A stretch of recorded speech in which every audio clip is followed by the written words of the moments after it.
You're watching Fine and Dandy. Cheers. Hi, my name's Cameron, and you need to check out the Fine and Dandy podcast. You are now watching Fine and Dandy. Watch the Fine and Dandy podcast. Good shit. Hey, what's up? We're Soe, and you're watching Fine and Dandy. Hey everyone, it's your boy Blacasso, and you're tuning in with Fine and Dandy.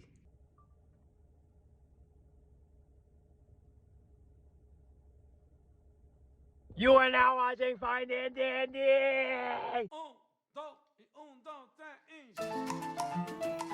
Bueno, sí.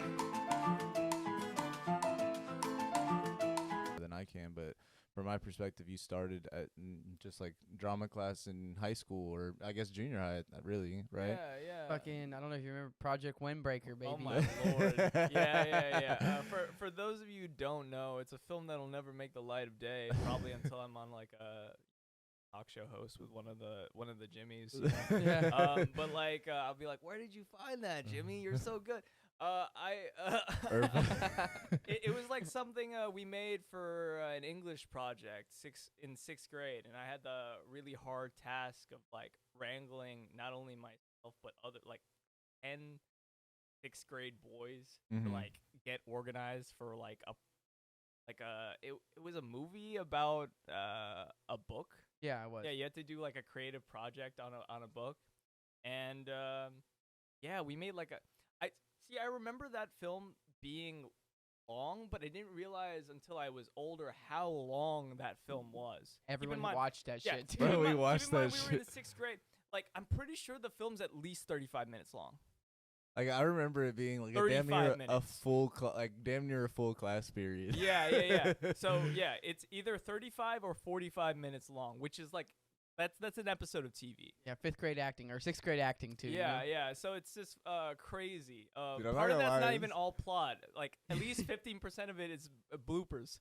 It was. I remember. Yeah. There was a portion of me that was like, "This is sick that they created this," but there was another portion of me that was just like a fucking shitty ass kid that was like, "Dude, fuck yeah, period off." Yeah. Yeah.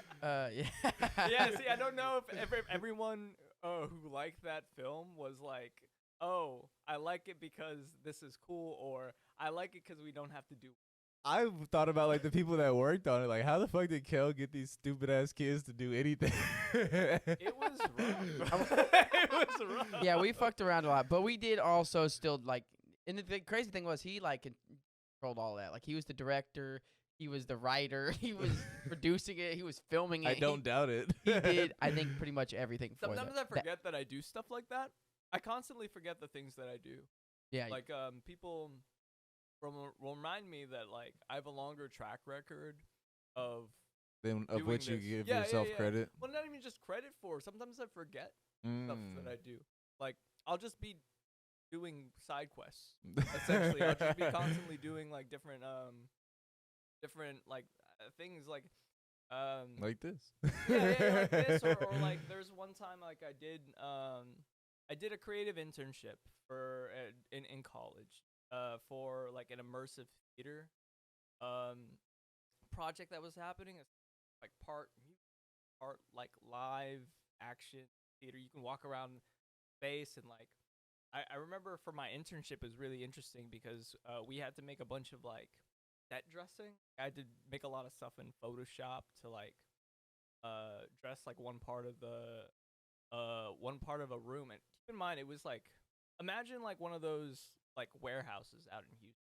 Like they filled that space with like different art installations, different things, like different artists from like Houston. Love that stuff.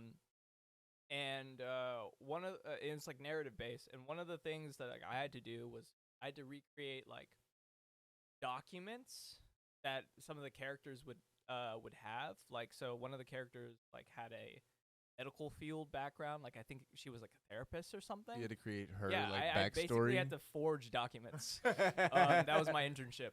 But because of that and ushering for that project, it led to someone. You know, I love that saying. Stuff leads to stuff. where I haven't heard that, but I like that. it's true. It's I true. like It's that. so true. It's like a very Like this. simplistic saying, true, though. but it's It is true. beautiful. Yeah, Yeah, it's like a very simple truth. Right? Yeah. It's an honest truth. Where someone reached out to me and was like, "Hey, would you like to usher for this music event?" And just super vague. I was just like, "Yeah, that's fine, yeah." And they're like, it's just volunteer work. You won't get paid." And I was like, "Oh, that's fine. That sounds fun." And then they hit me up like a week later, and they were like, "Actually, we think it might be paid. We'll send you details via email." I'm like, I love Sick. beer. That's dope. I was willing to do it I was without in pay. it for the love of the game. You Even know what I mean? better, Just for the even love of the better. sport, I was in it. But then I get an email, and there's an NDA in it, Oh. and I'm just like, it's for? And I was just like, okay, maybe this is for like a bigger artist or something. And then I see in the NDA, I can talk about it now because it's post that time. Goes to I jail. see- Huh? That's What- it. what'd you Goes say? to jail. Yeah, you're just No, I see Noel's family on the NDA, and I was Oh, like, shit. is this for? Beyonce. I was like, who's this for? And it was for when Solange dropped her, like, I think her when she dropped Jay-Z in the elevator. her last album that had a film. The recent one. Yeah. It was for the film screening.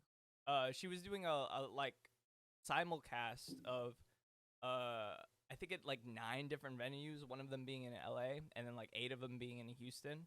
That's crazy. And Wild. yeah, because I mean their family is from Houston. Yeah. So I mean it makes sense to give like the city a shot. You know what I mean? It's not just the LA base, but sorry, continue. No, she wanted to showcase it in different like places in Houston that she felt were very indicative of Houston and had like a special place in her heart.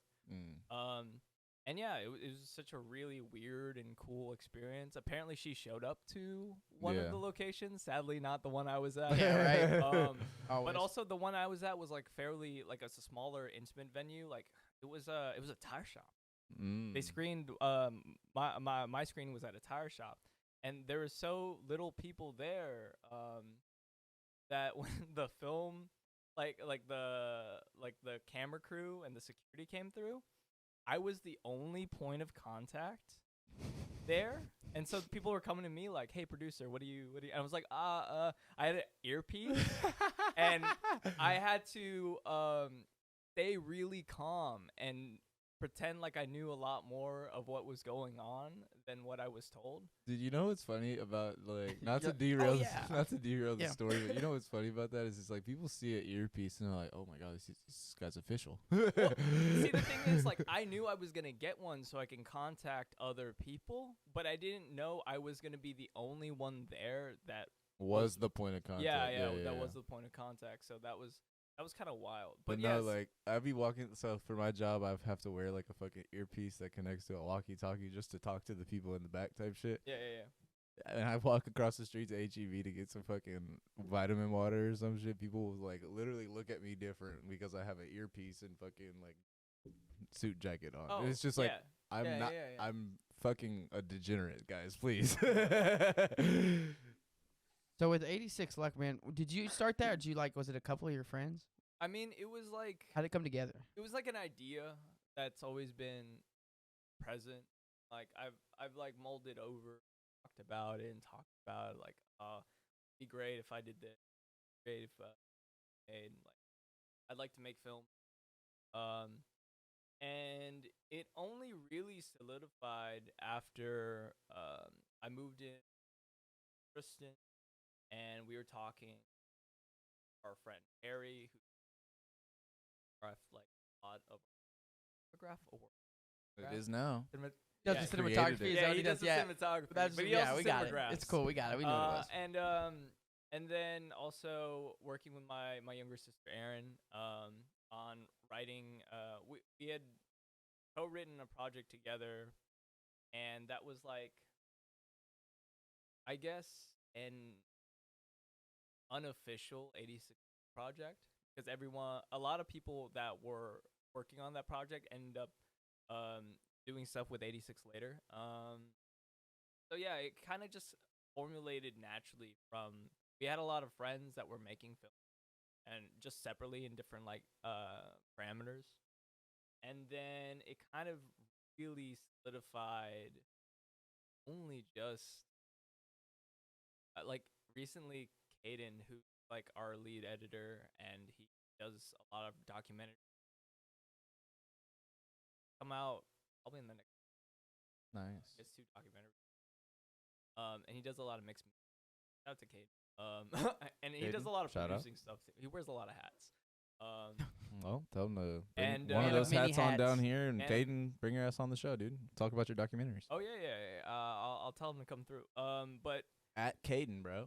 what was I saying? I forgot my main. No, we point. were saying about how it came together, and you're talking about just like it kind of came together naturally. Oh yeah, no. He said to me recently, like a week ago, or not even a week ago, maybe early just this week.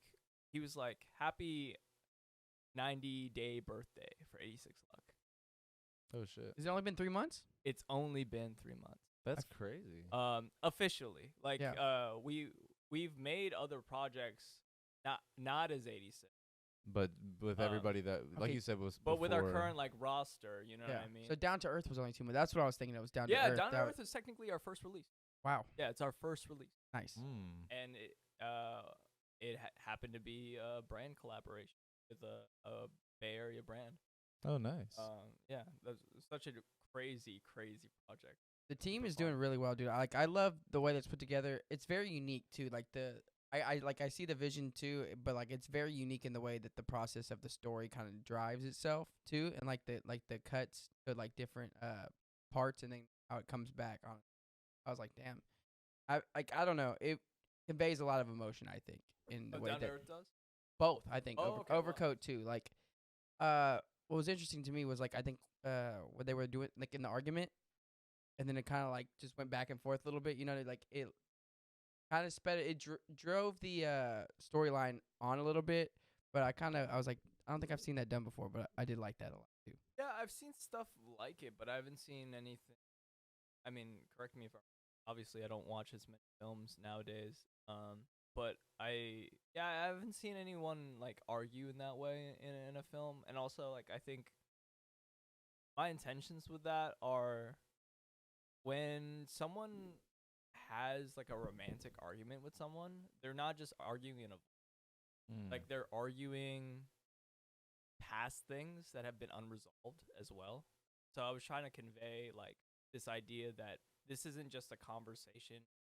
Now it's a conversation been happening. It's an amalgamation of the conversations that haven't been happening. Yeah. So that's why like Nice. a lot of it feels like it's I like to say that Overcode is a series of phone calls, even the live conversation. Damn. Yeah. It's like an see IRL that. phone call. No, really. Like if you watch the whole thing, like it does really kind of you can see that a lot actually. Like I mean, from start to finish. I mean, essentially, yeah, with the beginning phone call and then even the end where he's, you know, kind of That's my favorite scene. My favorite scene where he's is laying in the sand. well or that but where my he runs and knocks on the door. My favorite scene is the last phone call. Where they imagine each other in each other's space. That's my favorite. Oh, where he sees her in his bed. Yeah. Yeah, I definitely think I felt that a little bit. You know, like where you kind of And they reminisce. you Yeah. feel it. It's like over, but it's like you're kind of like setting in that moment a little bit, like one last time. Yeah. So I guess something that while we're talking about this, you said that you wrote something with your sister. A question that came across my mind is what got you interested in screenwriting? Because like you said, you even wrote that project in 6th grade. So even at a younger age, there was that interest, or at least some type of intrigue towards that path of writing screenplays. I couldn't really pinpoint it. I think I've always been. I feel really what I was like born and like created to do is just create things. But there's a story that like is told about me some that like when I was younger, you know, like that thing that parents do. They like, you know, when you go to sleep, they tell you stories. Apparently sometimes my mom would get tired and couldn't think of like a story off the top of her head. So sometimes a lot of the times, apparently, and I'm not sure if this is true or not, or if it's mom, like, just gassing me up. But I Shout out, mom. yeah, shout out to mom. Apparently I would tell her stories sometimes. And I think a combination of watching a lot of television, a lot of television. Like that's how I originally, like, when I moved here to the States from the Philippines when I was like 2, that's how I learned English. TV. That's why Really? for the most part, I don't have a Texas accent. Like when I visited my family in Chicago, Oh, that's clear. They all thought I was here. They all thought I was from there. What I meant. And I think but I think it's because I watched a lot of PBS. Like for the most part, I have a PBS accent. Interesting. Yeah, You like know what that I mean? educational. Yeah, Yeah, it's like you're neutral. You can't place it. American accent. Yeah. Although sometimes when I speak to someone that has a country accent, for some reason it brings it out. It draws it out of you. Yeah, I think there's a study. It's like an empathy thing. Like if you hear someone with like a stronger accent than yours, you want to emulate it in order to like empathize and like Is it relate that, to them. or is it like when you're connecting with a person, there becomes like this like kind of like impression upon each other, like where like you kind of like start to pick up things from one another in the conversation. It's a little bit of you that know? too. I mean, I think it's really indicative that when friends hang out with each other, or like people who've like known each other for a really long time, start to resemble each other in different Right. ways. But it That is shows true. like a form of trust, though. It's actually like it's proven. Yeah, people tend to like in groups and stuff. Like people tend to behave like each other. You know what I mean? Yeah.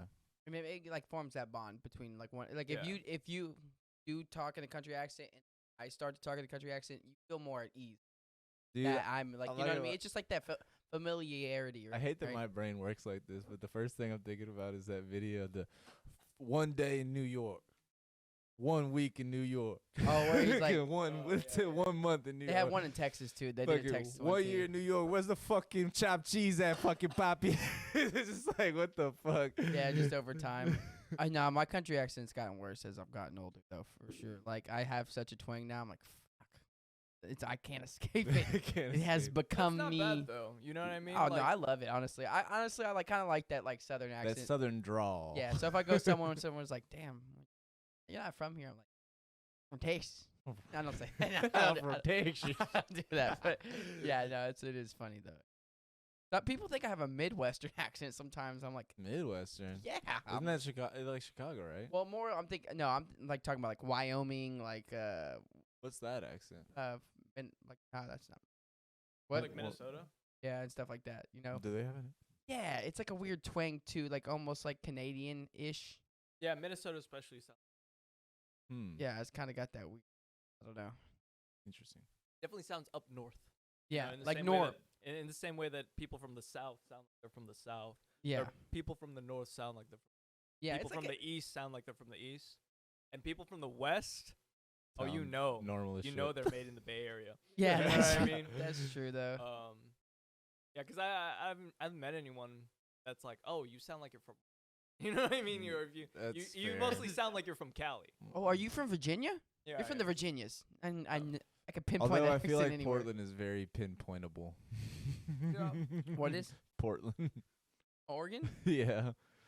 But there's like an interesting phenomenon too, right? And I feel like might be super controversial to say in terms of geography, but I feel like in America there's a lot of different cities that have like a spiritual sister city in a way, like Portland, Austin, and there's a couple other ones too where they're not the same. Obviously, they're huge differences, But There's like parallels between yeah, there's the two. huge parallels in the fact that like, it's almost like coincidental. Like Right. it's almost like kind of like, oh, that's weird. You know what I Right. mean? That's odd. Like, the fact that even like some cities will or even just like not even just cities, but like human behavior across like the globe will be like, oh, we do that. You know what I mean? Yeah, And no, you think it's just an insular thing because you just think it's part of your culture. right? I've talked Yeah. about that. Like, it's weird that like you bring that up right after we're talking about accents, because I've talked about it before on the podcast at some point where I've like, it's really fucking weird how like where you're born can kind of dictate your accent, like the location wise. Oh yeah. Like if you're born in this place, then that means you talk like these people that you're born around. But like, what is that? What is the difference of accent? Like, how did we at some point just start talking in different accents? Like we're speaking the same language, but because you were born here and not here, or here and not here, it's just you speak that language differently. That makes no fucking sense. One person started talking like that, and everyone else was like, honestly, I kind of like that That's better than kinda what those cool. fuckers up there were talking Part about. of it is like geography, right? And isolation. You know what I mean? Like if some people start with the same like accent historically, Yeah. and then they migrate, and then they live in their own like insulated like community, and then they don't interact with the that they originally started from. Change over And time. then they're getting influences from other migrants as well. Linguistics is crazy, man. It is kind of It crazy. is when I look at it. linguistics in itself is crazy because like we're all just trying to convey our thoughts, and we do it in different languages. Some people can't speak, so they do it in sign language. Like there's different ways to convey a thought, and most of the time we're just miscommunicating with one another. Right, but it's so crazy too, because no matter how articulate you are, words will never be able to really encapsulate anything that you're thinking or yeah, it's as just, much as we try. It's a diluted Yeah, version it's, of what it's always you only really 95%. Yeah. You know it's what I mean? probably just like a fucking Uber fact and not real. But there's like that saying that I saw at one point. It was like saying something like you have like Sorry, that just hit me. Nice. But it's like you have like 50,000 words running through your brain at any given moment, and you like string together these words and sentences into thoughts, into Yeah. feelings, and having to convey those different things that are jumbled together is like a challenge in itself. No, So whenever you feel like you're not communicating something properly, you're probably not.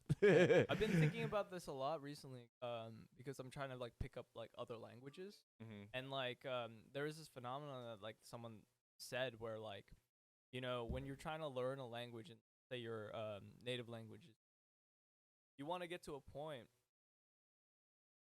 You good? Hot stickers. You want to get to a point where you're not translating the secondary language that you're learning to language. You want to get to a point where you're translating it to, the YouTuber had like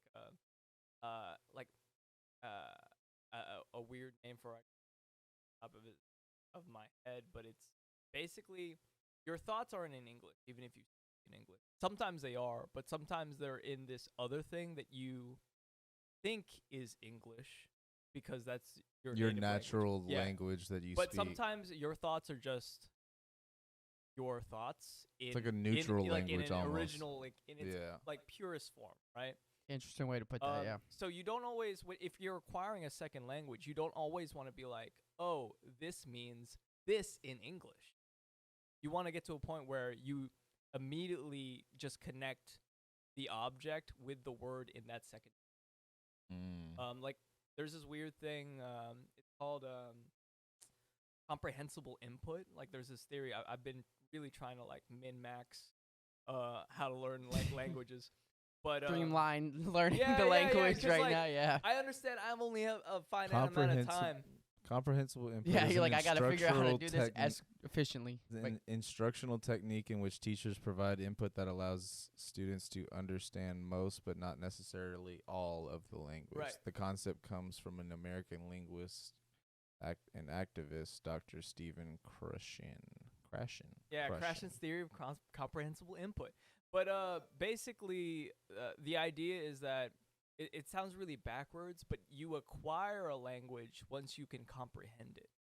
Usually people think that, you know, based off of, you know, how you learn it in school, that is like you memorize a thing or you learn it and then you comprehend it. But that's not how language works. If you think about how you like learn language as a child, people would point at a thing, you know, like your parents usually, or like whoever your caretaker was, would point at like a red ball and like Holy red shit. ball, and eventually you pick up on the vibes. You know, The it's the literally idea is like, that oh, like shit. like an analogy is kind of comprehensible input. Like if I'm trying to explain, see, this is about to be comprehensible input, but using drawings, images, doodles, or objects in order to illustrate the complex or abstract concepts that you are trying to explain. I've seen Arrival. It's- Yes. Yeah. Yeah. It's kinda that. yeah, It's it is that. that. Yeah. Yeah. I love that movie. I'm It's- sorry. I haven't seen it, but I know so much about it. That's God one damn of my. it, you gotta see No, it. that's one of my. You said yeah. What's it called? No, but see, the thing is, I know what you're referring to. Yeah. Because my toxic film trait is the fact that I've seen a lot of movies without ever seeing them. Yeah, I'm not gonna lie. I watch a lot of 15-minute I'm like the same movie. way in a lot of ways. Like, I they have- read Wikipedia pages like it's no one's business. I watch movies in minutes more. Like it pisses off all my film friends. We'll have like a long, You're just sparking noting other people's in-depth projects. conversation. No, I won't lie. Okay. But I'll nice. tell them halfway through that I've never seen that film. Oh shit. You know what I mean? And Yeah, it they hu- probably it, get it so hurts pissed. them. Yeah. I'm just like, then how can you talk about this? But I've read the Wikipedia. It page. makes sense once you read it. that is a movie you have to watch. Like the cinematography in the movie is great. Oh, the I love score's Villeneuve. great. Yeah, I love. Was any 12 like the director of 2049? Oh yeah. Is he? Is he the same one who did that? I haven't But- seen the movie, and I know. So he's But like, comprehensible Wikipedia. input is actually interesting because you can Yeah, you're kind of right. use it in order to learn more than just languages at that point. Yeah, yeah. You can- I feel like that's how I learn in general. That's crazy. But It's like you're using like your context clues and for yeah, life. yeah, and I think it's partially because of my like semi-bilingual background. Like I had to pick up and re-pick up both languages. Mhm. That kind of happens with learning a language at a really age, but switch to another language at a really. But now because of knowing that theory, I'm glad I do. I'm doing a lot of things kind of differently than how you'd like normally learn a language. Like in high school, when everyone was like learning Spanish, right? You didn't already know it then. Like you're like given a list of things to memorize, Yeah. and then you're expected to like kind of just like memorize the thing, and that's not understanding language at No, all. honestly, they made it harder. I feel like. Yeah, They because made it like harder. you don't understand it in its context, and language is all context. You know what I mean? Right. Like when people pick up slang, when people pick up like certain vibes, like people pick up tone, just Mhm. context. Right. And you're stripping it away from all that context. So what I'm doing now is I'm trying to learn Japanese, and I'm gonna learn Korean, and I'm gonna work my way back to French. Okay. 'Cause I had to take French. I had to take French in college, and there was a time where I was not conversational, but I could read books. Oh, okay. But now my vocabulary skills are trash. Honestly, that's how I am with Spanish. I cannot really speak Spanish very well, but I can read Spanish incredibly, and I can understand Spanish incredibly. I just Right, can't. right. I just can't do my processing of thoughts and formulate it Oh, back to you Oh in no, yeah, Spanish. it's a different skill you have to like like train. Right. But one of the things I'm doing now is I'm watching like shows in Japanese without the subtitles on, and I'll try to see if I can pick up on the vibes. You know what I mean? And then I'll rewatch that same episode with the subtitles on, see if You were correct. I was getting the gist of it. Yeah. Right. Nice. You know, that's how a lot of people learn how to get a language. Oh, They yeah. just watch a lot of like movies and like shows because then you also pick up on same But thing. it's also not Mannerisms, just you languages. kinda get At that point, culture. like there's the people that like will watch like old Bruce Lee films and like learn how to do certain like kung fu techniques and things like that off Would of agree, just yeah. films like that they're watching and people fight and stuff like that. It's like, oh, I can do this and this. It's also like in sports, it's like fucking. I know so many fucking kids in their AAU tournaments that were in the stands watching fucking AI crossover on YouTube, fucking trying to emulate that in their next game. You know what I mean? Like there's all these different ways for you to kind of see how a thing has been done or how something is supposed to be done, and then kind of emulate that thing. You know? Isn't that crazy how like it worked? Like the same way. I was just the whole time whenever like y'all brought it up too. I was thinking like just like art in general, like Mhm. that expression of like bringing like whole image in your head into something into. I feel like it like if you kind of apply that same theory, I feel like it might make things a little bit because you have all these like images and ideas in your head. They're jumbled up. You know what I mean? They're all over the place. For you to like focus in and get that in real life. That's a whole nother thing. That's a whole nother challenge. Like, especially I think with film too. But I mean, even if you're writing, which would directly correlate to language too, of course. But just like that whole idea of trying to have this thing in your head, and you're like, I have a gist of it, but how do I convey this the way that I'm supposed to convey This it might be spicy properly? but like ideas are easy. Execute. That's Yeah. what I was. Execution That's is what I was so gonna hard. say. 100%. Because execution requires collaboration, and collaboration requires people kind of being on along the same path. Maybe not on the exact same path, but at least along the same lines and going in the same direction. But you also have to know your idea so well that you can convey it. Yeah, in exactly. Not even just the way that people understand, but to a point where they resonate with it and can get behind it. That's really tough. That's the toughest part. That's a good way. Yeah, I Know what I didn't mean? think about that. That is true. It's also like the level Because I of- can say something and be like, yeah, but as soon as like someone says the thing, you're like, completely different. You know what I Right. mean, you don't have to sell anything to anyone. It's like the They've already idea of bought it. going off script, like there's a script that was set up, and then like an actor maybe improv something. It's like, oh no, like that, do that again. Let's do another take with that. Yeah. You know what I mean? Like you mentioned Down to Earth, and he didn't say anything, but oh man, there was one of the actors in it, Tristan, who's also part of 86 Luck. He plays Tyler Danger, and plays the Milady dude. Yeah. In it, he wears like a fedora and has like a The glass. Yeah, the katana. Yeah. yeah. I think it's like bought it on Amazon. It's like a katana demon slayer. But yeah, it's Rengoku's katana. Hell yeah. Great scene. But we were filming the stuff in the park, and a couple things weren't planned. Like the deer in the film, not planned. There just happened to be deer at the park, and I'm like, it would be so hilarious if we just cutting back to the because that's just so goofy. It's like unnecessarily poetic for him talking about the girl that he liked as a girlfriend. And he's like, I gotta let her go, and then we cut back to the deer. Yeah. But he did this thing where we're like, all right, do something overly dramatic, like with the swing set. Like he wouldn't sit in a swing set the normal way that people would sit. He would like perch on top of it. But he took it even further.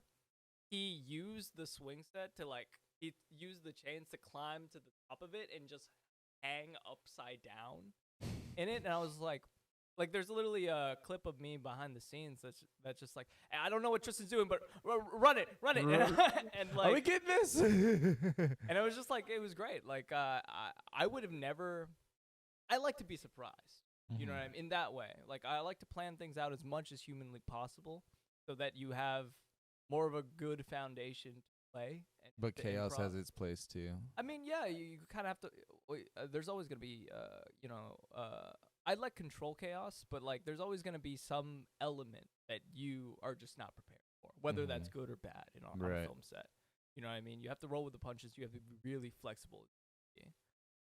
Like if you're not adaptable, maybe filmmaking is just because there's so many moving parts. Inherently, there's just a lot of entropy. Do you have anything like recent that like? Do you have any like things that stick out to you that were like some challenges you had to overcome? And I definitely probably do. I think our sets have gotten. Knock on wood. As like we've gone through it, just because we've been really good about talking about what hasn't worked and what we need to improve upon, and the next project we really try to implement. Like we're really iterative that way. But I mean, I think it's probably boring, but like there's like the common things of like, oh, if something doesn't get planned, then obviously it's probably going to fail. Right. You know what I mean? That's why we've implemented things like test shoot. Like they used to not be a part of how we do things at all. Like especially not when I was just films by myself, or like even just bringing people like on to work with me on a film, like before 86 Luck stuff. But now I can't ever see us working on a project where we don't do a test, just because it's become so integral to how we think and how we operate. So I guess it's a struggle in a way because we like have decided to be a bit more By the book is probably the wrong word, but kind of systematic, organized I guess. a little bit. Yeah, a more bit more organized. like aware of like logistic issues. Definitely. There's definitely something. I feel like I'll probably think of it. Yeah, no, if you think In of the it, I middle. mean, there's no stress on it. But I mean, so what has been like, I guess, something that you have personally have seen as like something you had to overcome in this, I guess, journey of yours, as far as not just writing but filmmaking, Working with a team. finding the team, like what are some things that you had to overcome along the way? Getting people to see your vision. Yeah, it's executing it like you said before. I think for me, I had to learn kind of like two things that were opposite to. I had to learn the fact that as a director, the kind of director that I want to be, I need to know almost everything that's going on. Or at least if I don't know everything, if someone asks me a question about my story or about the project that we're doing, I have to be able to get to an answer, even if I don't have the answers right now. We have to figure out the answers to help facilitate that. I used to think I always have to lead that, but now I realize I don't always have to lead. I just have to facilitate an environment in which other people can see. That's one of the things I learned. But then simultaneously, I also learned there are certain things I have to let go. There are your script is gonna change from idea to being on a script, and then it's gonna change again when you're filming it based off certain like I don't know budgetary restraints, like certain things that when you film it in person, you're like, oh, we can't do. It just wouldn't Makes sense. wouldn't work. You know what I mean? Like you have to kind of like change certain things in order to get a product that works. For the lack of the better term. And then when you edit it again, it changes. And then somehow when people watch it, it's no longer the same. It changes when I feel like it changes when someone watches a thing. That's why I love to actually get like the most feedback I can ever get is just to see someone watch a film that I've made. And then I know if I've made all the moments hit the emotional beats that I wanted to, or if something didn't translate. Right. That's difficult though, because it's like at that point your ideas have to be so malleable that you're willing for them to be broken down and changed. It's a really and weird things paradox you have to live in. On one hand, you have to really know a very clear idea of what you want, like exceedingly clear, crystal clear. But at the same time, you have to be able to allow wiggle room, right? Because it's gonna inevitably. And have like almost like once you have like the idea and that clear vision, you have almost the admission of understanding that execution is either one impossible is probably the wrong word, because it's more like improbable. Like it would be highly improbable for all of these things to come together so perfectly that this clear vision of what I want to happen is going to happen. Yeah, I mean, or two, on the other hand, it's the thing where you're like, maybe I'll find something even better in allowing that thing to be broken down to a degree. Yeah, that's part of the reason why I want to let go is because there are some things that you know, as good of a writer and like as I think I am, or as like confident I am about the work that we do, you'll always be surprised by what other people bring. You know what I mean? That comes down to like choosing a good cast. Like that's like 95% of my job when I Yeah. direct. Making sure that the actors fit the role that you see them in, and then there's only little adjustments that you have to make after that, in my experience. Right. But yeah, letting go has been like a big challenge. That's just also like a personal, outside Right. of just a filmmaking. I want to wrap back around. Like when you said like you kind of wanted to start making stuff that like your own style, listic choices, I guess, in a way, and just like making a film in your own way. What did you like dive into that a little bit more? Like especially with like Overcoat, Down to Earth. Like what was something that you really felt like was you in those moments, or like when you're writing, like where does the inspiration come from? Like where do you really draw that from, and like what are you trying to convey, or what do you hope that resonates? You know, of course, it's gonna resonate with everyone differently, and everyone's gonna perceive it a little bit different. But what do you hope to kind of reach? I think I'll have to definitely like answer that question parts. So you're gonna have to repeat parts of the question. That's fine. But I'll do my best. So basically, from the first part of the question that you asked was about style. Yeah.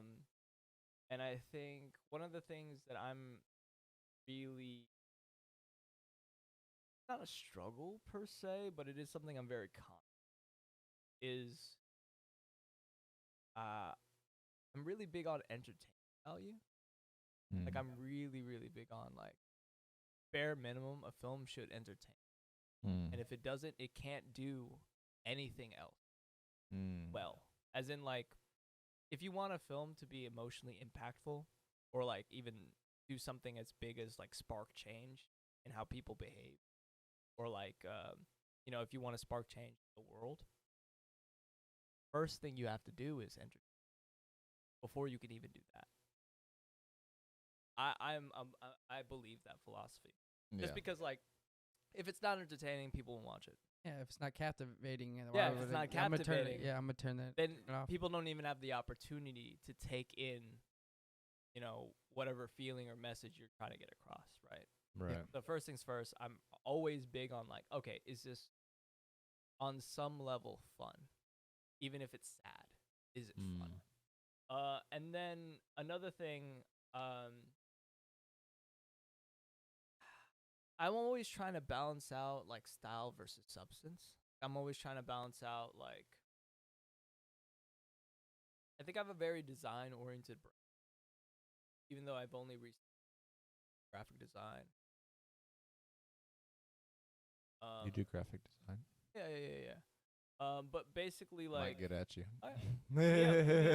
But basically like design thinking is okay, anytime, actually this is how I, aside from making stuff, like I don't make anything out like some kind of self-created prompt in. Like I'm always trying to like make art that fits in a like or fits a certain criteria. Like I'm trying to achieve something with whatever art I'm trying to make. As in like, oh okay, I need this scene to do X. Or I need this scene to do Y.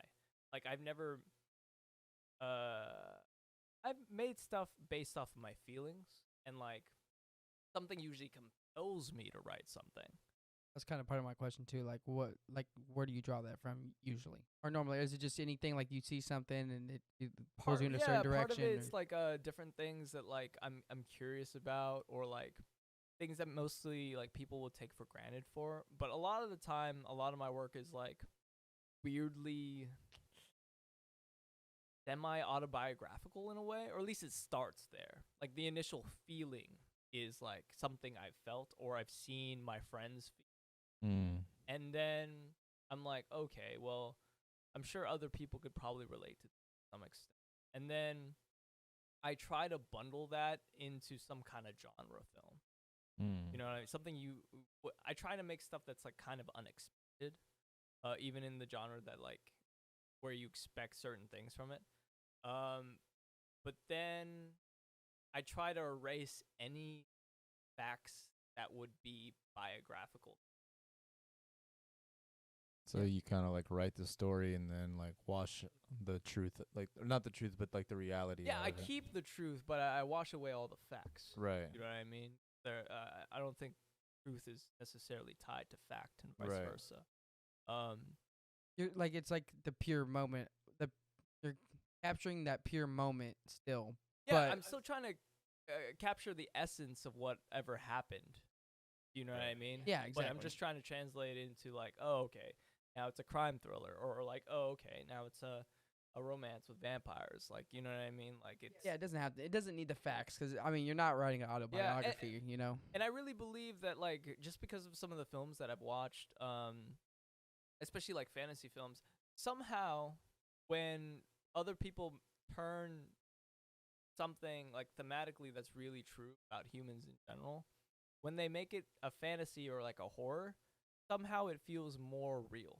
You ever notice that? No, yeah. No, I know what Like you mean. somehow because you're not saying it to me directly, you're saying it to me in this indirect way. It's way more, one, digestible, and then two,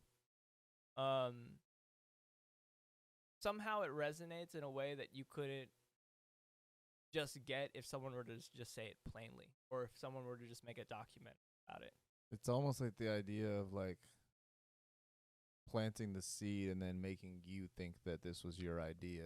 It's like almost to a degree. Part of it's a huge part of it is interpretation, right? If you just told me, there's this thing that Pixar like talks about, and I love it. It's the concept that when it comes to stories, but also just in general, people don't want 4. People want to be given 2 + 2. Just enough wiggle room to understand what I'm saying to you, but enough wiggle room so that they also have to do the work of doing the interpretation. Isn't that kind of like the whole like draw of what a cliffhanger brings? It's like the ending is really up to the interpretation of how you kind of see it, And that's why people love and hate it. Love and hate it. People Yeah. love, I want to know what polarizing. happened. It's like, well, they did this for a reason, Getting there together. No, or maybe getting to different places, and that's the point. yeah. But I is that feel we like all think differently. your question asked like 4 different questions, and I only answered like 2 of them. I mean, yeah. I mean, the last question was just more so like, I mean, you kind of answered it too. It was just like, where does that come from? Like, and I mean, you said mostly like sometimes a personal thing that happened to you Or somebody that you know in your yeah. life, and it was just like, where does that come from, and where do you draw that from? Technically, I haven't even answered the all of the first part because I've never even talked about like what even my style, I guess, is. Yeah, like if I what, could even. That is a good point. Yeah, I mean, because what you were saying was mostly about like your work, like how you work. But what he was asking, I guess, initially was Like what the work is. Because you were saying that you What are want you to trying do to bring to the something table? more in your style, but what is your style? like, what at are you that trying to point? bring? What do you really want bigger people table. to No, I'm see? just kidding. Hell yeah! Like A lot of dip, a lot of chips. No, for everyone to eat. Am I right? A house to put the table in. Am I right? Yeah. I Like, what do you hope for the audience to like grasp? Like, well, it's such a tough thing because it is I not feel like in the you're sen- asking different questions. Well, yes. No. I mean, but see, this is why I said his. I'm giving more context his to the original question question. is a Russian doll. Yes, You know what I mean? that's It a good contains point. 7 other questions, and that's why I thought this question was good. I want the answer. No, Who has the answer? That's such a tough question because it is so case by case. You know what I mean? They're Yeah. like Down to Earth and Overcoat are very, very different. They are. I was super aware that if you happen to if I was lucky enough for people to watch both of them, then if you had saw Down to Earth, you wouldn't think I could make Overcoat, and if you saw Overcoat, you wouldn't think I would have made Down to Earth. Like, Yeah, I think Down to Earth, is like more uplifting, like kind of like goofy, this love oh, it's story super that eclectic. right. Yeah, And know then what I mean? Overcoat's a little bit more melancholy, a little bit sadder. You're sitting there like, oh shit, yeah. Yeah, no, Let me it- think about my life for a second. Right. Yeah, it does feel that way, and like I was very aware that people would probably get whiplash, if they watch those things back to back. I think one was gonna. So I definitely want to surprise people. I think I've always been that way. Whenever I was a kid, I'd always like do weird things, get people's reaction. I would like try to guesstimate like how people would react to whatever thing I was gonna do. And obviously, I should have, seen the writing on the wall. That it's very simple math. If I act weird, people are gonna think I'm weird. Yeah. Right? So But- it's that's a commonality. But yeah, right. It's like, oh, that's a very easy input output. But I think it has been kind of a weird through line between a lot of my work. Is I usually have an idea of how I think people are gonna respond to my work. I can't control it. Like, you know what I mean? No one can. But I can guide you there. Mm-hmm. And if I can, then I've done my job well, I think. If I can let you think and feel in areas that I want you to, but not necessarily lead you to a conclusion, then I've done my job. So that's one thing. I think I really want to, and I don't think I've gotten there yet, maybe closest with Overcooked, and parts of Down to Earth. I want to have something that leaves an emotional impact on people in the way that, like, your favorite films or your favorite, like, songs, they stay with you. You know what I mean? They're not disposable. Like, we live in a day and age where, like, things are consumed as content, right? And I really hate that word, but I also know the necessity, like, feeding that beast, right? Yeah. Even people who aren't content creators are kind of expected nowadays to be content creators. Even fucking small businessmen are just Families. looked at like, you haven't created an ad yet. Right. You don't have a YouTube channel for your business. Yeah. So what are you doing? How are you surviving this? It's to the point now where people, it's just, like, chaotic weird shit? if you don't have social, as an individual. Yeah, You know what I mean? absolutely. And so I want to make something that isn't easily like forgotten or thrown away. Longevity, yeah, like something that sticks with you a little bit longer, not something that's just like, this is quick. This is not, I want something that impacts you, something that changes you. I think there's this saying that, like, proverb, or things that come easily will go just as quick. And I don't want to make content that is super easy that you immediately like, oh, okay, I get that. Then that's that. Yeah. I want people to think about it, feel about it, talk about it. come back to it. It's the idea that of which is worthwhile is hard to achieve. Yeah. That's why I like to do anything, because it's hard. You know what I Right. mean? Like, I think that's why I've picked up all the weird skills and done all these weird side quests. Shit's hard. Yeah, It's man. super I fun mean, to me. It's Yeah. interesting though, because I think a lot of what drives you to do these things is kind of like, it's interesting to me because I think a lot of the drive that you have is like half artistic genius and half like, it is gonna sound bad, but like mental disorder of like not being able to like differentiate from that genius. Like you were saying, it's like I was always trying to like get people to have a certain emotion even as a kid. It's like, that's not normal, sir. But that doesn't mean that it's not, doesn't make it bad. Is It's it not a just- normal it's- behavior? that doesn't make it bad. It's just very interesting. I mean, I think don't have it's the enough data no, to know no, whether I or think not it's the same way it's like actors. You know what I mean? Like, you're like, oh, this kid was meant to act, right? Because when you're younger, like, it's just like certain comedians. Like, when you think, like, when you hear like Robin Williams talk about when he was a kid, Jim Carrey when he was a kid, they always were like on. They wanted to perform. They like to make people feel a certain type of way, whether it was like being just Fucking silly. Andy Kaufman. Andy Kaufman, yeah, perfect example. But yeah, it's not a bad thing, but it's not like a thing. I think most people are like, hey, I want to make people feel things. You know what I mean? That most people are just like, can I just go home and go to sleep, please? I guess so. It is I interesting take that because stuff for granted because I live in my own body, right, Yeah, but but- it is interesting because like there is like that idea that like, I guess what's quote unquote normal is truly just like the status quo of what people are like normalized to do. It doesn't make it actually normal. And so anytime you see somebody outside of that quote unquote norm, it's like you said, it's normal to think that person is weird, because if you're doing weird shit, then all of a sudden people are going to think you're weird. But like realistically, people just don't know how to take in what you're doing because they're so normalized to what they think you should be doing or how you should be acting or how you should be thinking. Oh, that brings me to to answer one of your other things. Let's go. On the Alright. same that this has been a personal struggle of mine, and then also this ties also into the stylistic question. Beautiful. Weirdly. Fuck yeah. So, shout We're out to so you. back. Shout out to you, Josh. We're so Yeah, back. We're so back, All right, dude. back.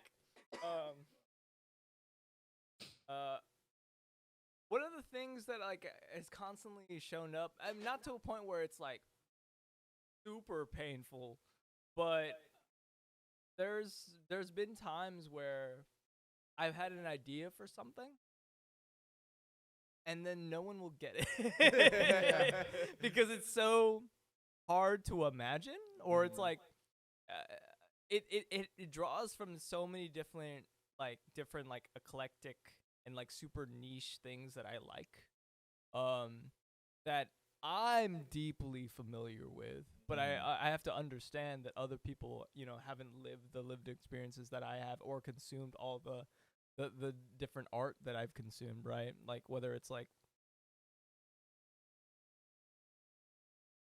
when I was younger, I had a huge love for Power Rangers. Like, you know what I Dude, mean? same. Like, Fuck yeah, Power Rangers, go. And it's just and it's just like I know that you're gonna like what we come out with in November. You guys are making some Mighty Morphin shit? Yes and no. Dude, But fuck yeah. I'm excited. I don't really I'll show you photos after Okay, the bet. recording. But basically no, there have been times where I'm like, I know I can make it. Like I know we can achieve it. I know our group can do it. But the idea is not fully solidified in other like heads. They'll be like, oh, get to a point where they're like, oh, I can kind of see it, but can you tell me what you mean by that, or can you show me what you mean by that? And I've found in like maybe the 2 or 3 films that I've made that people only will really understand what I'm trying to do, and this is a pain point and something I have to like get better about in terms of communication. They'll only really understand once the film is done, because I tend to edit a lot of the stuff that I make. Down to Earth, I co-edited with Hayden, but I tend to edit all the movies I direct. So I know exactly like how I want to piece it together. But it's usually only after the film is edited, like in the rough draft, that people are like, oh, so that's what you're going for. Now I get it. Oh, Now I get it. Thanks, asshole. I mean, it's No, not I'm it's kidding. not anything on them. It's just more like I actively try to imagine things that draw upon stuff I've seen, but also at the same time, I try to make stuff that's different.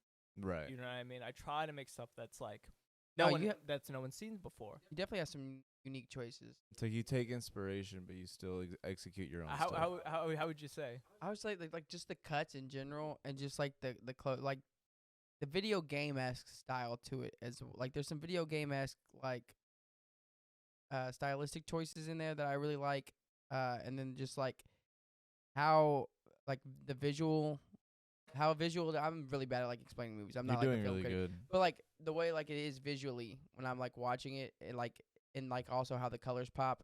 I think a lot of films, especially short films and stuff, don't really choose to do those stylistic choices. I think that like a lot of it that I was when I was watching it, I was like, this has to be like some stuff like he probably was really like into like this art form, and I kind of saw the way that you like put that into the film. Like for instance, when it was what was it, Down to Earth, when I was watching like some of the cut scenes whenever she was like nervous because she saw the girl for the first time. She was hiding behind the bin, right? Or no, actually I think one of the big ones was whenever she was like sitting behind the desk, and the guy's like, no, that won't work or whatever. Yeah, and then, yeah. And then it's the dude, and then the other person comes up and she's just like, can I leave now? Yeah. She has that energy. Yeah. Like, it's just, like, it goes to a different moment for a second, but it's still cohesive into the moment that's happening. You know what I mean? Yeah. I can answer part of the thing about the video. That actually came about because of a conversation that me, owner of the brand, had. he talked a lot about his inspiration for clothing brand, a lot of video games that he enjoyed when he was younger. So that did have like a play into Yeah, it. yeah, because I think I had two different mindsets when I was making that film. One as just purely a filmmaker, and then another as someone with a mind for advertising, branding. I mean that's why I collaborated was we were trying to do essentially an ad campaign for him in a weird kind of lateral kind of way. And so I asked him a lot of questions about, his brand, his vibe, like what he was trying to do with it. What are some of the things that inspired him?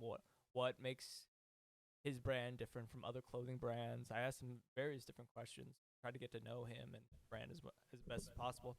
And then I tried to make something that fit what he was already doing. Because I can make I can make a decent film, but if it doesn't fit his clothing brand, It doesn't match the idea of the partnership. yeah, it doesn't. And so that was like a partially a design thing, but also I do like video games. I do.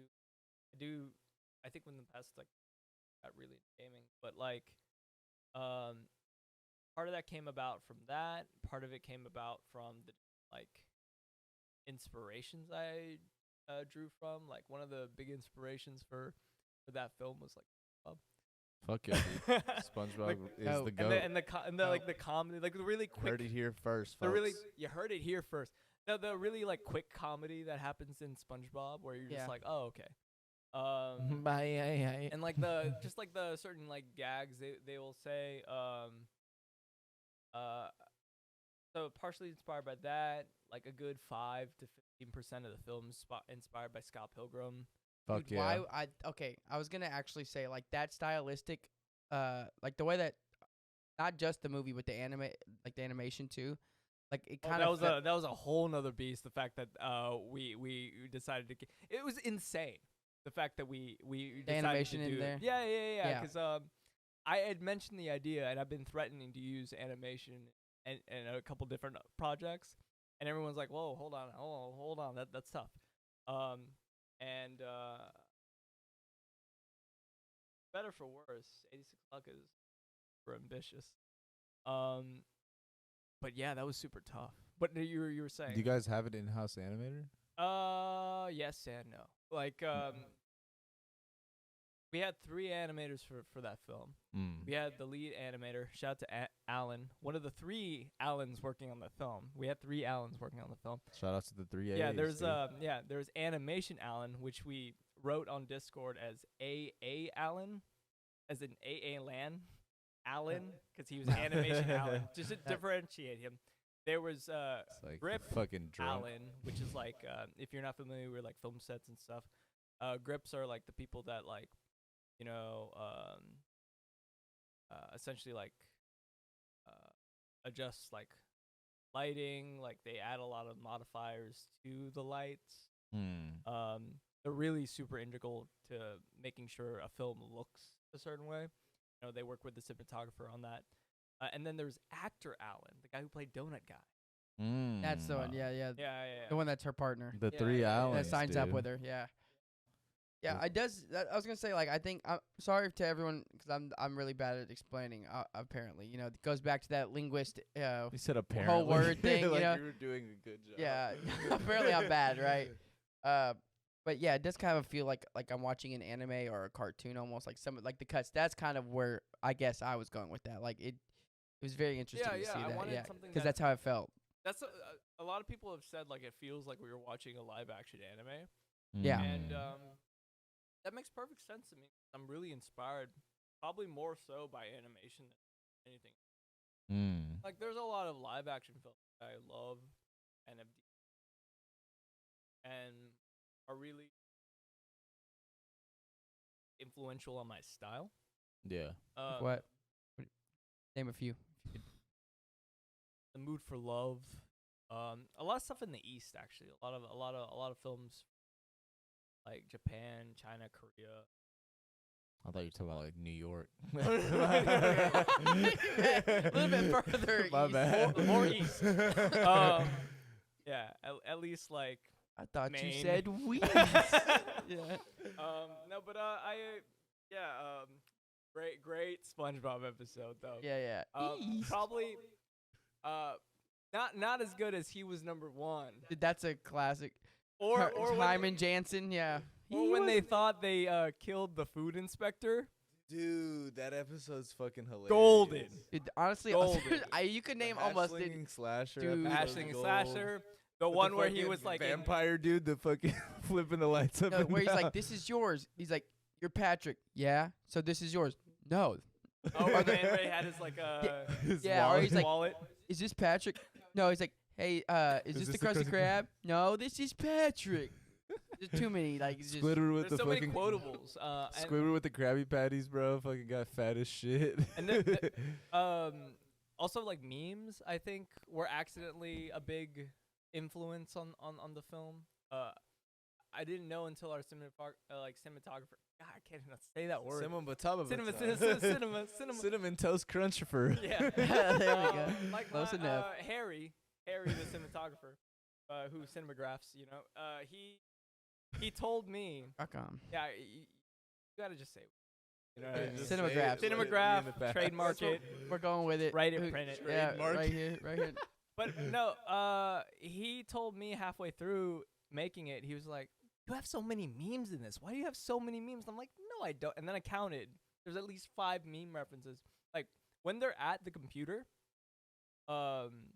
both like Rem and Donut Guy, it's a reference to I think the Young Thug meme. You know what I'm talking about? when he's like behind him. Oh, yeah, Like, yeah. Lil Durk's like. He's like at the mouse. Yeah, like they're cooking up. They're Yeah. cooking. Yeah. There's literally a frame from that film in reference to that meme. That's which is such a awesome. specific. It has nothing to do with that story. That's awesome. Yeah, just to throw it in there. I love that goofiness. So that's awesome to be honest. But yeah, like cartoons, anime, big influence on me. But in terms of live action films, Drive. You said that earlier. I was gonna say that's a fucking good one. Yeah. That's a under the radar film. I feel like doesn't get enough credit. Really like. Fucking Fast and the Furious. I do though. I do. Pirates of the Caribbean. Dude, Okay, the honest- first one's great. The first first one's one is great. good. First Also, one there are is some certain movies that like you don't remember as being as good as they are. Like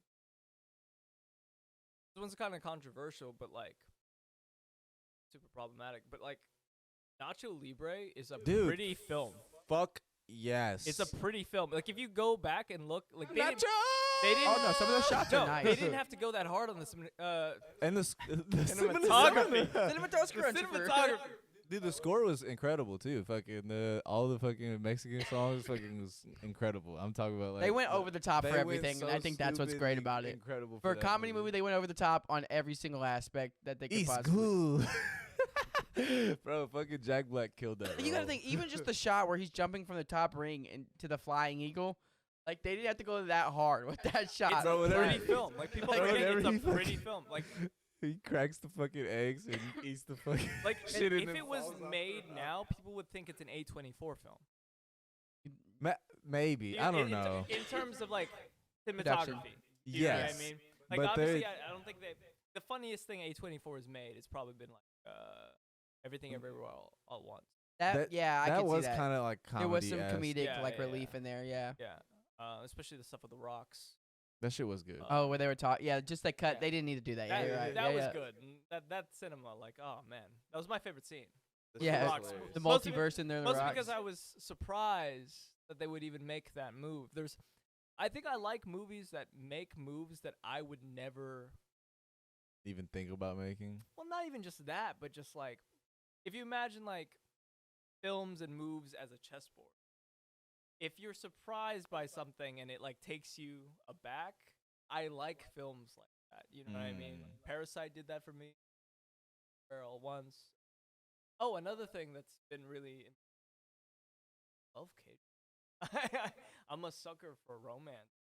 Like even if I know exactly where to go, It's still Oh, like yeah. like entangled with the I eat storylines that and shit the up. I eat characters that and stuff shit like up. that. I don't know. I mean, that's how I am, honestly. Like he knows it. Any like horribly produced and horribly written show is like right up my alley because I love shit like that. The corny, he just the loves the corniest corny, shit, super it's just corny like, shit. I don't know why. I just fuck with it. I get entangled into either like the characters or the concepts or something like that. But that's my shit. I mean, don't get me wrong. I like other shit too, but that signed me up for shows like that. But see, the thing is, like, you understand like the tropes and like what's gonna happen in a lot of like K-dramas, but at the same time, sometimes they'll surprise you. Sometimes but they're also really well made. How they're produced, like the acting in it. Cinematography. Finally got it right. Finally There got it is, dude. Hey, Finally got him. Only took 5 On takes. record. It only took 5 takes. One show that I saw last year that really like kind of I really fucked with not just the execution of the idea but also the concept itself was Severance on Apple TV. I don't know if you saw that, but that shit I've seen was- parts of it, and I shit want fucked to with me. watch it. It's on my list.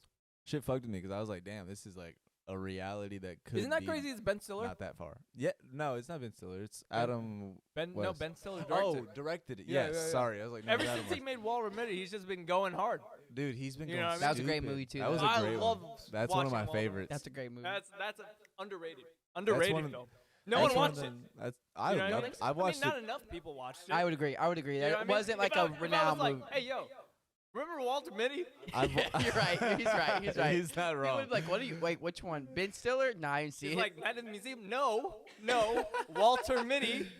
It was, that was Along another Came one. Polly? Beautifully shot. Like the storyline was really good. I mean, that's just like an all-around feel-good movie. Like it's hard. A great feel-good movie. Yeah, It great is. feel-good Which movie. we It's- haven't had in a while. It's incredibly what I mean? inspiring. Like just a really. I mean, superhero movies are kind of.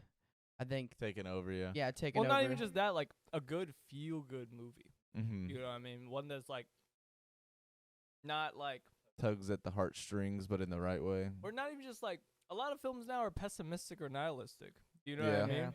Like nothing, just like fun. It's like a fun film where it's just like a feel good. You just like you're along for the ride. You're there. You're in it.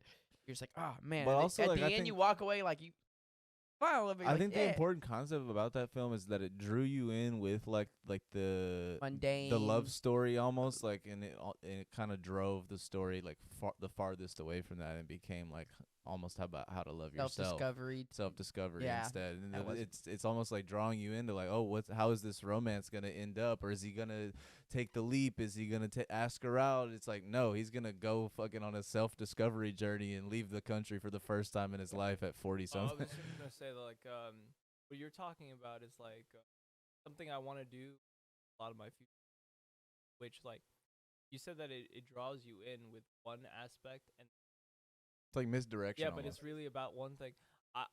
I want to get to a point where a lot of my work Trojan horses, as in like, you know, in the same way that like, you know, Trojan's like that giant horse. Right, Is a yeah, gift. yeah. Like I want to make something that is.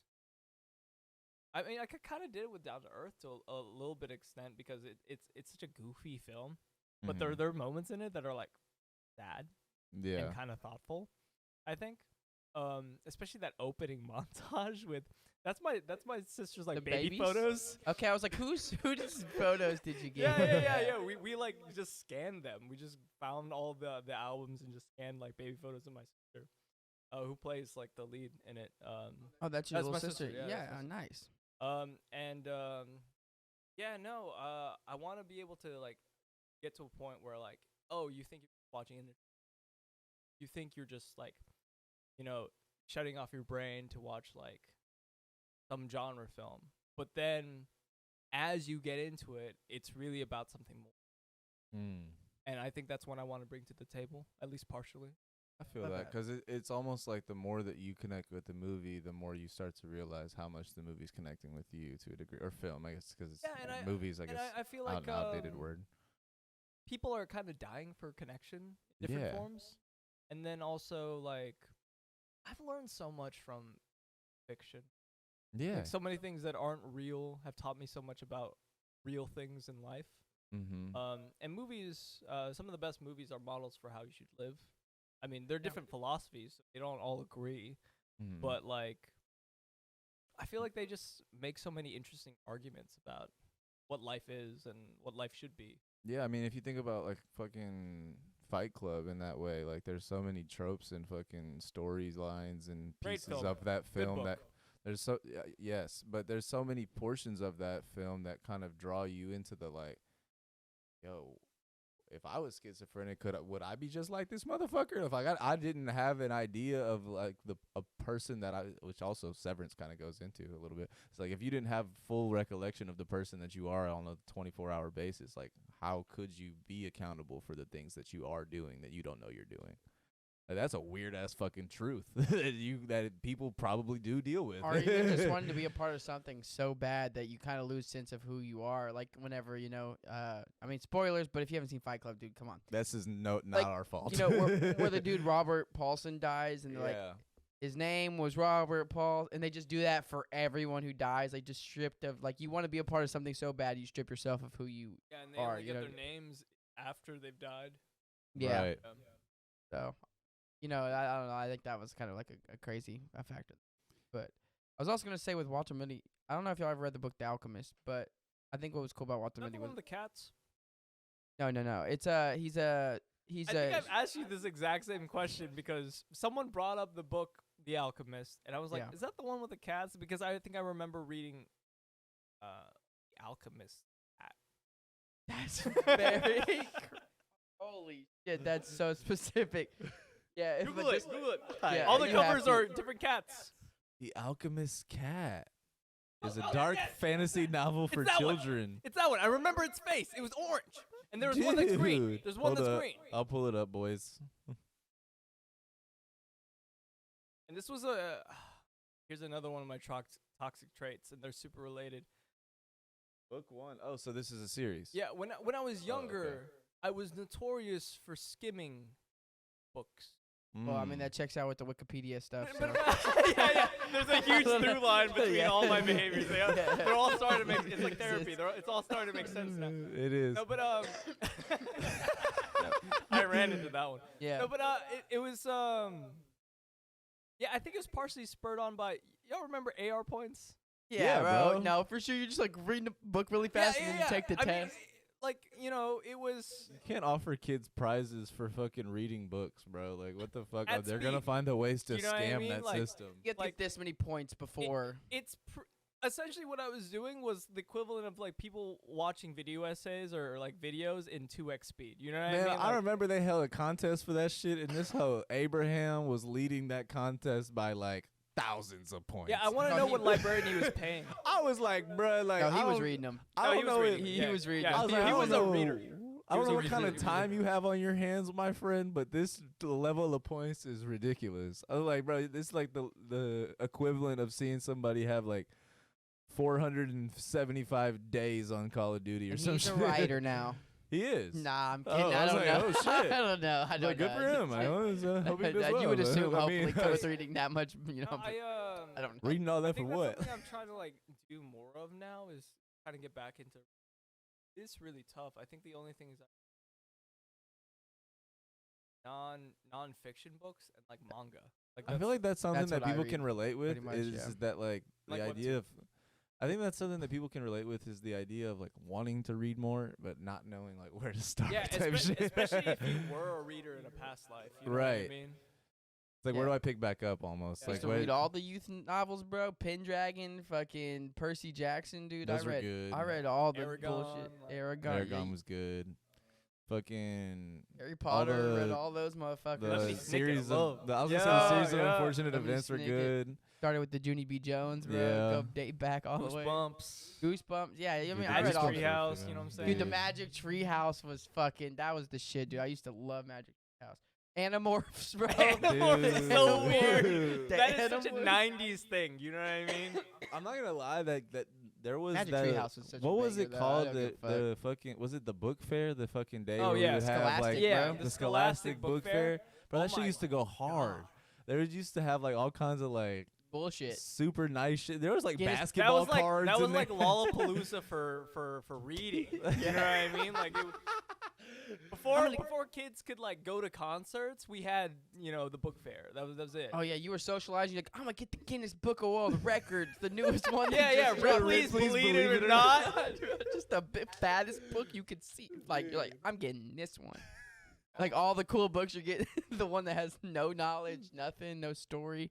I'm reading. You're this like, shit. this dude's got fucking 100 nails in his lip. I got some shit about aliens one year. Like, Okay, so there's that. There's like obviously the Captain Underpantses. And then there's like the books that teach you how to like do origami and shit. Oh yeah, the origami ones. They definitely got me on the airplanes and drawing books too. Dude, like, the paper airplane Hey, ones. the Captain Underpants. So like you know, you like back and Yeah, the forth, flip especially book of kids. it. Yeah, You're like yeah. watching them beat on somebody. You're like, yeah, Get them. rip the pages because I'm going so hard. I'm like, just in class, teachers like. But this is what I'm talking about. I want something that stays with you as much as The test of time. you know what I mean. Something that could become a core memory for. Yeah. Like that is the goal for me. And I think it's also like something where it is that letting go a little bit. It's taking your art serious enough to execute, but not taking it so serious where you lose the plot. Oh yeah, Right. yeah, You know what I yeah, mean? no, no. You know, like you're like, I think I take myself seriously as an artist, but at the same time I'm just like, oh yeah, I like to make things. I like Yeah. to make things that like are kind of sideways. Right. and that stuff is gonna resonate with people because people do. Like I enjoy shit like that where I'm like, oh fuck yeah, dude. They did that. That was their choice, and I love the fuck that. It's like the Rock thing. You were like, "Fuck yeah," you know, like when you saw like, yeah, they didn't have to do that, but that was a choice that they made. I also like that they didn't go halfway with it. You know what I mean? They stuck with it. stayed with it for a really long time. Oh, it in wasn't that just a scene. quick cut. Yeah, it wasn't a quick cut, which you could see in almost any film. Yeah. Right. But the fact that they did a whole scene and it was a pivotal part of the story. And she almost went off the fucking thing as the Rock, Yeah. like Right, almost went yeah. off the cliff as a Rock. But yeah, that was And that's a good movie. I need to rewatch it, dude. was good. It was good for the first time. We only watched it. But once. to answer the first watched part it of your twice, but- question, Well, 1.5 times. stars are like a common thing visually. I probably want to add in probably a lot of my work moving. Like physical stars, like space. Well, in Down to Earth, there's a lot of Yeah, dude, light in beams the background. that are I noticed that. X's. Yeah. Mm. yeah. I'm such a troll. My sister asked me, so why was that a choice? And I always like to have meaning for things, but sometimes I bullshit. And I was like, because I have astigmatism. That's how I see the world. Fuck yeah, let's go. But it is true. Like it is how I see the world. Like at night, it's rough driving, but at the same time, it's like I think I wanted to have something that when I watch a movie, I don't necessarily always want it to be. I think that's a big thing about my style. I've never. No, you're okay. I've never been type of person that wants something super clean or super like. I've never been a big guy about. Oh, You don't it's need gotta your be- crust cut off the sandwich. No, it's got to be like there are a lot of filmmakers that are like or cinematographers that are like it's got to be so hyper like deep, hyper clean. I actually prefer it if it's a little rougher around the edge. Mm. A lot of film is that way, and a lot of like things grew up. You know, like we came from a time where you'd watch something on YouTube that was 360p, That shit hit. and dude. it hit. You know It what I hit. mean? But also, there's like that's an interesting tactic because I feel like there was a scene in We Are Your Friends where he's discussing to him like how you can use original sounds whenever you're making a beat. It's like like we have all this technology, we have all of like all these systems and presets and all these things that you have at your disposal, but you can still just fucking use that as a sound. You know, it's an organic thing that you can do. You can work outside of the technology that you have.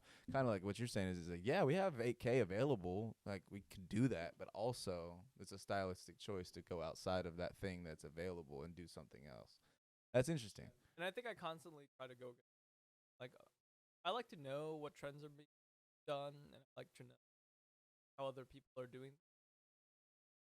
Part of it's just like my own stylistic taste. I think also on the other hand, definitely a choice, like active one on my part. my favorite thing. Learned tag. The concept is other business tag. Never heard that either. That's A good book. It's a good book. I mean, this big. So if you I ever mean, want it's to a- get back into reading, It's a good strategy in team deathmatch on Call of Duty. If you see a bunch of people running one way, you should run the other way because there's gonna be a team over there. Yeah, no, I actively read. Right now I'm reading. It's gonna sound probably dumb to some people, but I'm reading A Creative Act by Rick Rubin. I don't know why you keep thinking that that's gonna sound dumb, just because some people have hated on it online. It's a great book. It's really good. It's a good It's book. not I think people bad. have hated on that There's book because they were expecting more in-house technological, producing based advice, whereas that book's more broad brushstrokes about what it creating. means to be. Yeah, I love that. That's I what think I'm it's a saying. beautiful book. I love it. And you keep talking about like your reading of it as if like in the light of how you need to be ashamed of reading it almost, and it's like that makes no sense just because people fucking hate on it. It's like Everyone hates on everything, right? yes, dude. There's yeah. enough people to hate on everything, enough people that are actually employing themselves to hate on shit. Like people that look for shit actively online every single day of their lives just so that they can have a narrative to push to their friends or to their followers if they have Their any, community, to be whatever it able to say something at any point. Just like if the idea that if you're not a creative, then your thoughts are kind of just your I guess what's the word I'm looking for, interpretation of creatives at that point. You still have that interpretation. It's your organic position. You can take it. You have the freedom to have your own opinion. Also, But you if can you're like what you like, man. and you Yeah. can like what you like, Yeah, but it if is. you choose to make every day about hating shit, then it's clear that you might not like anything. I love a lot of shit that people don't like. That's fair. You know what I Same. mean? Yeah, no, that's and true I'll too. still love it. Yeah. But there's also communities for everything. That's the thing. Is that like Yep. There's a subreddit for it, you know. there's There's there's bubbles, something bro. for everything, bro. They There's go a down the Discord rabbit channel hole. for it, you know. There's There a Discord definitely server. is. There's bubbles. All right, I think we're gonna wrap it up there. It's great having you on, Kel. I really appreciate you for making it out. I know your schedule's been busy. It's been hectic, but it's been great. It's been a lot of fun. Thank you so much. Shout out to you guys. Is there any last words? Anything you want to say to the people? Any inspirational quotes? Anything that you have that you want to throw out there right now? So inspirational quotes. I don't know. First and while you think about that, what is the @ name for Instagram and like where can they find and support? At 86. At 86 Luck. 86, just the number, not Yeah. typed out. Just Yeah, 86, the number, and then 86 luck. Well, do you know what the? Doesn't have to be Do you, inspirational. You do could you know what you could the- say do you know fuck what- off. Do you know what the name comes from? No. 86 Lux? Came from my time as a server. So when Oh, you that's when you fucking fire. when you work at a restaurant, right? When you're out of something, like I used to work at Papa Dough. 86. It was 86 something, right? Fucking Gotta hell, love dude. You know what I it. mean? Yeah. You're out of salmon. You're 86 salmon for that day. So the idea is like, you know, when it comes to making film, especially when it comes to making art, you know what I mean? You can't just rely on luck. When you're out of luck, what do you have to rely on? Other capacity, skill. That's the sentiment behind our Bro, brand. 86 luck. Yeah. That's actually crazy. I was not thinking that at all. When I It's read that actually shit. dope. And you say it's not that inspiring, but it really is because it kind of brings about that idea that like maybe you can strike gold, Yeah. but what happens if you run out of luck? What happens if you run out of that luck that you maybe did have initially? Like, does lightning strike twice in the same spot? Yeah, I was If literally not- gonna say then you gotta hope that you know, you get struck by lightning instead. Like whether or not like roll luck, I think there's a saying that like if you keep on working at something, likely to get luck. Opportunities, luck, formalize after constant action. Yeah, I mean, it's like somebody says luck is just opportunity meeting preparation. Yeah, and yeah, that's yeah, exactly what it is that you can't ever tell yourself when that moment's going to happen, when that opportunity is going to come. Yeah, you just gotta be ready for it. You can do your best to be prepared for it at all times. That's a very good point because, I mean, if you want to say or even feel like you're doing anything that you want to be doing, at the end of the day, you have to know that you're working harder than everyone else around you in that thing. Maybe you're not in that competitive way of like, I got to be working, but in the way that like, like your true at some level that you are working hard enough, right? Correct. And if you want to make something out of that thing, it's not going to be easy. And that's an admission that you have to make to yourself. And as if you, like you said earlier, anything that's easy isn't going to last too long. Might not be worthwhile either. We'll leave off on that note. Thank you guys so much for tuning in. We'll catch you next week. Love you guys.